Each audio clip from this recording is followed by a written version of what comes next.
नमस्कार दोस्तों, stock market studies में फिर से एक बार आपको दिल से स्वागत करता हूं। तो आज मैं फिर से आपके सामने कुछ इंपॉर्टेंट कंपनी का अपडेट शेयर करने वाला हूं। तो इस वीडियो को पूरा लास्ट तक देखना, क्योंकि इस वीडियो के अंदर ऐसे कुछ कंपनीज के बारे में चर्चा करूंगा जो बहुत दिनों से होल्ड कर रहा था, फाइनली उस लेवल को ब्रेकआउट किया जिस लेवल से वो एक बिग बाउंस कर सकते हैं।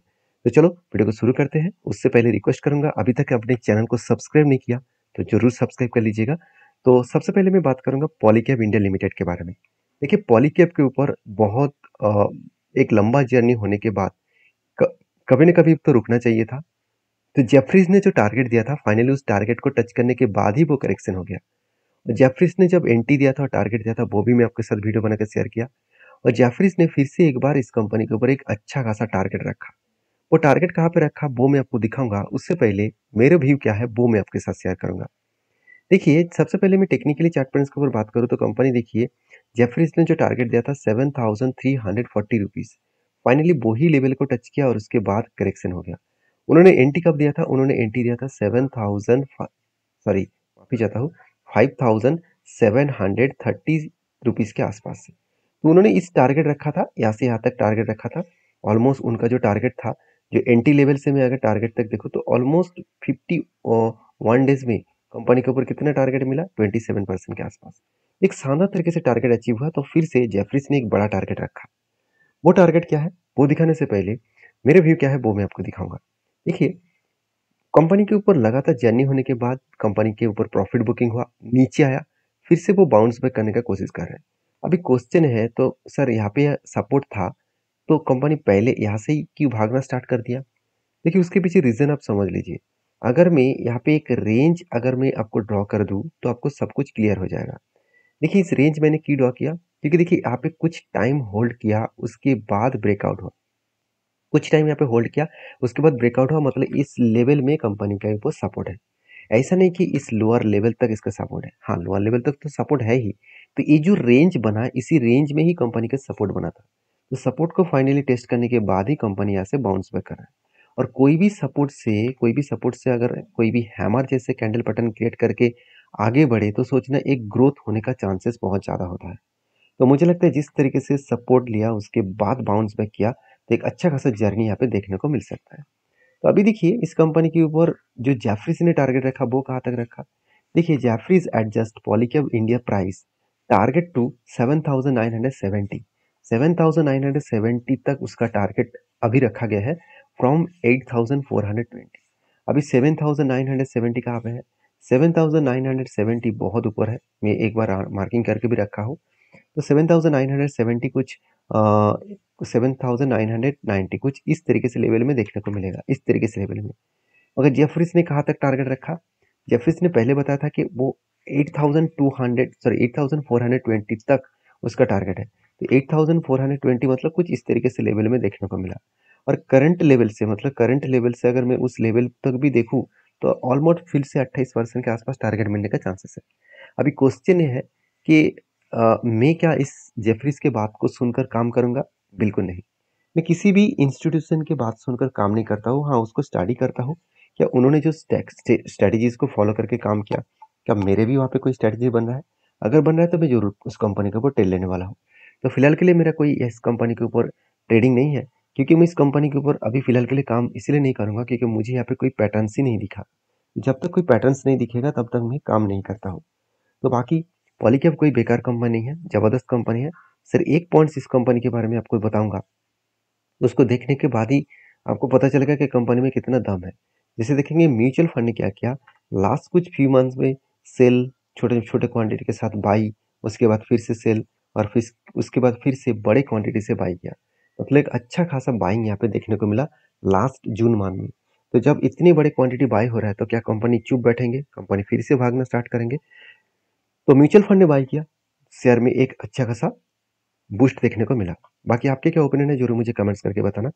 नेक्स्ट जो कंपनी है उसके बारे में बात करूँ, उसका नाम है अशोक लेलैंड लिमिटेड। तो बेसिकली अशोक लेलैंड लिमिटेड के बारे में बात करूँ तो कंपनी के जो मार्केट कैप है 72,300 करोड़ के आसपास है। कंपनी की पी रेशियो 29 के आसपास है। कंपनी की इंडस्ट्रीज पी रेशियो 28 के आसपास है, मतलब वैल्यूएशन ठीक ठाक है।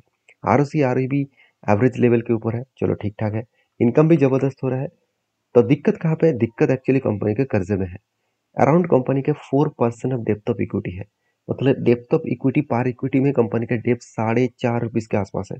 इतना ज़्यादा डेप्थ लेकर कंपनी चल रहा है। तो कंपनी के यही डेप्थ कंपनी के लिए एक बिग प्रेशराइज़ है। फिर भी देखिए कंपनी इतना डेप्थ लेने के बाद भी कंपनी इस बार शानदार तरीके से सेल्स भी किया, जो पिछले सालों को बीट कर दिया और पिछले क्वार्टर्स को बीट नहीं कर पाए। एक्सपेंस को मिटाने के बाद कंपनी का नेट प्रॉफिट देखिए, इस बार कंपनी का नेट प्रॉफिट पिछले सालों की तुलना से और पिछले क्वार्टर की तुलना से दोनों में ही कंपनी का प्रॉफिट ग्रोथ कम हो गया। क्यों? क्योंकि कंपनी की इस बार हाईएस्टली इंटरेस्ट भी पेमेंट करना पड़ा। उसके साथ-साथ कंपनी के जो मतलब सेल्स है वो भी थोड़ा सा कम हो गया था।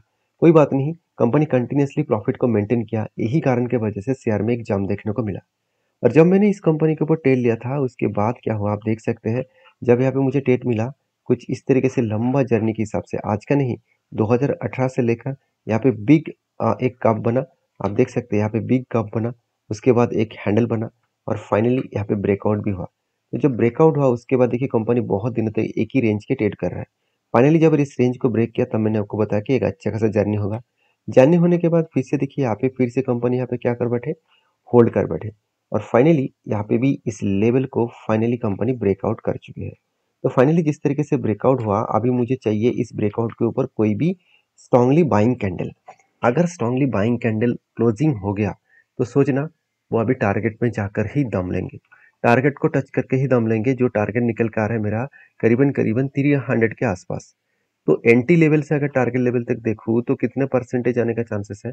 अगर मैं इस एंटी लेवल जहाँ से मेरा एंटी बना है उसी लेवल से अगर मैं टारगेट तक देखूँ तो ऑलमोस्ट 80% के आसपास टारगेट मिलने का चांसेस है। और जब से एंट्री हुआ तब से लेकर आज तक कितना टाइम हुआ है। देखिए जब मैंने एंट्री लिया इस कंपनी के ऊपर और एक्चुअली ब्रेकआउट लेवल से मैं अगर करंट लेवल तक देखूँ तो ऑलमोस्ट 46% के आसपास प्रॉफिट चला है और वो भी 380 डेज चल रहा है। मतलब एक साल क्रॉस ओवर कर चुके हैं। तो एक साल में कितना परसेंटेज रिटर्न मिला है, 46%। तो ऑब्वियसली मुझे 80% का रिटर्न अगर 2 साल में मिले तो भी मेरे लिए बेस्ट रहेगा, तो भी मेरे लिए अच्छा खासा ग्रोथ रहेगा। तो बाकी आपके क्या ओपिनियन है जरूर मुझे कमेंट्स करके बताना। नेक्स्ट जो कंपनी उसका नाम है आरबीएनएल, रेलवे विकास निगम लिमिटेड के ऊपर बहुत सारे लोगों का बहुत सारे डाउट है क्योंकि सर बजट में रेलवे के ऊपर कोई भी खास अनाउंसमेंट नहीं हुआ। तो क्या इस रेलवे कंपनीज के ऊपर कुछ ग्रोथ होने वाला है। देखिए सबसे पहले बता दूं, कभी कभी होता क्या है, कुछ न्यूज़ पूरा के पूरा सेक्टर को हिला देते हैं। जैसे रेलवे के ऊपर बजट अनाउंसमेंट नहीं हुआ, इसके कारण सारे रेलवे कंपनी के ऊपर करेक्शन देखने को मिला।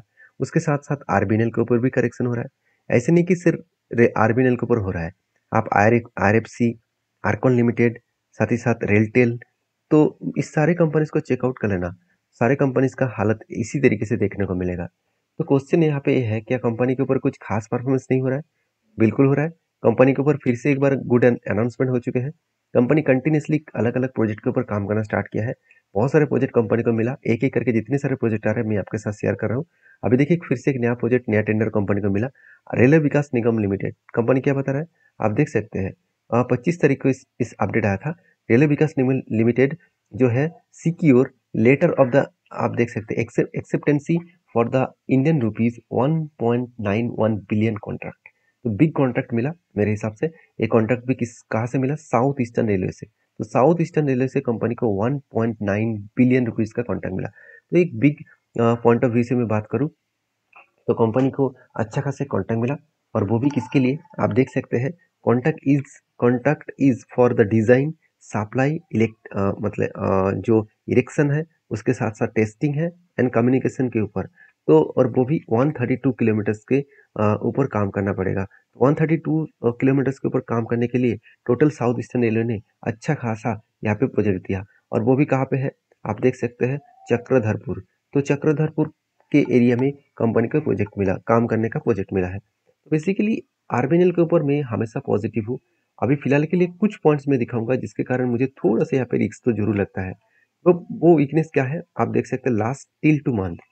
लास्ट 12 मंथ में कंपनी के ऊपर सेल्स जो है वो 12% से 7% हो चुके हैं और प्रॉफिट ग्रोथ जो है वो 1% कम हुआ है। देखिए अगर दोनों ही बहुत कम हो जाते हैं तो मैं इस कंपनी के ऊपर पूरा का पूरा नेगेटिव व्यू देख लेता।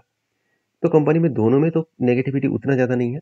तो ग्रोथ होने का एक पोटेंशियल चांसेस है क्योंकि कंपनी को जिस तरीके से प्रोजेक्ट मिला है उस प्रोजेक्ट के बेसिस में कंपनी आगे बढ़ने का पोटेंशियल रखेंगी।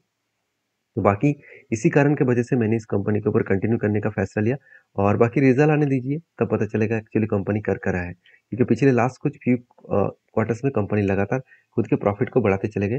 344 से लेकर 372, 345, उसके बाद 430 थी। तो एक अलग लेवल का नेट प्रॉफिट देखने को मिला जो कंपनीज को आगे बूस्ट करने के लिए काफ़ी है। तो बाकी आप समझदार हैं, समझदारी से काम लीजिए। तो मेरे हिसाब से इस कंपनी के ऊपर आपको डीपली एक बार स्टडी करना चाहिए, उसके बाद काम करना चाहिए। नेक्स्ट जो कंपनी है उसके बारे में चर्चा करूँ, उसका नाम है गोयल फूड्स प्रोडक्शन लिमिटेड। तो गोयल फूड्स प्रोडक्शन लिमिटेड जो कंपनी एक बार भी आज तक बोनस एंड डिविडेंड नहीं दिया। तो फाइनली कंपनी 1:4 रेशियो का यहाँ पे बोनस इश्यू करने जा रहा है। जो लोग बोनस पाना चाहते हैं तो इसके ऊपर इंतजार करिए। मैं जब बोनस का इशू आएगा तो मैं आपके साथ जरूर शेयर करूंगा। वीडियो में अगर जानकारी अच्छा मिले तो प्लीज़ लाइक करना। मिलते हैं नेक्स्ट वीडियो में, तब तक के लिए धन्यवाद।